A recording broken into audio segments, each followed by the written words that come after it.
Latvijā strauji tuvojas lielās talkas norises diena. Jau pēc pusotra mēneša visā Latvijā atkal notiks kopīgi sakopšanas darbi, taču daudz nemaz negaida kādu konkrētu datumu un apkārtni steidz sakopt jau tagad. Šodien lielās talkas organizatori rīkoja Lojas upes sakopšanas talku Murjāņos, un tur bija arī kolēģi Liena Barisa.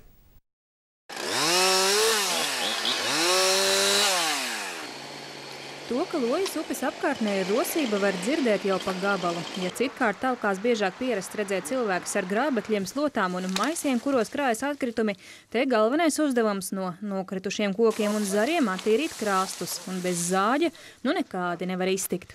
Strādājam kāds 40 minūtes un jau slapja mugura.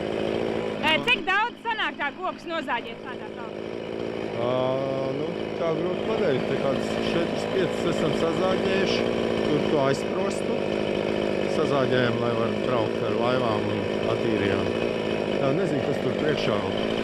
Kāda tam ir nozīme, kāpēc tas jādara? Tas, lai varētu braukt ar laivu, lai arī nebūtu stāvošs ūdens, mikroorganismi, vai ne, un zivīm labāk un attīrīt upi. Šī ir jau trešā reize šajā ziemā, kad brīvprātīgie talko Lojas upes krastos. Iepriekš šals nav ļāvis pabeigt visus darbus, koki bija iesaluši ūdenī, tāpēc gaidīts siltāks laiks.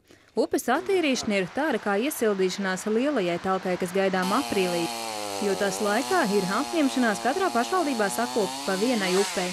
Par cik lielā talkā mums šogad ūdens ir tā kā prioritārā tēma, bez visām citām, protams, kas paliek. Tad te ir tas piemērs, ka mēs jau sākām pie -23 grādiem, jau sākām šo upi kā tādu paraugu.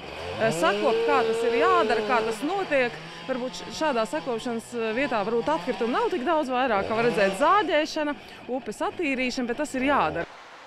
Lojas upes sakopšanas talkā gūtā pieredze likta lietā, lai varētu sagatavot rokas grāmatu, kā pareizāk kopt ūdens tilpnes.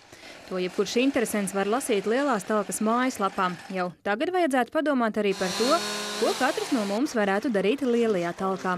Es gribētu ļoti lūgt visus Latvijas iedzīvotājus, kas tagad kūs sniegs un varbūt kur jau ir nokus, ieiet mežā, dabā, apkārt, pirmkārt pastīties, kas notiek apkārt, atrast šīs piesārņotās vietas, kuras talkas laikā mēs varētu sakopt, un pēc tam ieiet mūsu mājaslapā, kas ir www.talkas.lv, un atzīmēt interaktīvajā kartē, jo tiešām mums jūsu palīdzība ir vajadzīga, jo mēs jau tad īsti nezināsim, kur talkot. Lielā talka notiks 21. aprīlī. Iepriekšējos gados tā guvis lielu atsaucību, un organizatori lēš, ka sakopšanas talkās kopumā piedalījušies vairāk nekā 1 miljons mūsu valsts iedzīvotāju. Liena Barisa, Dainis Lācis, Latvijas televīzija.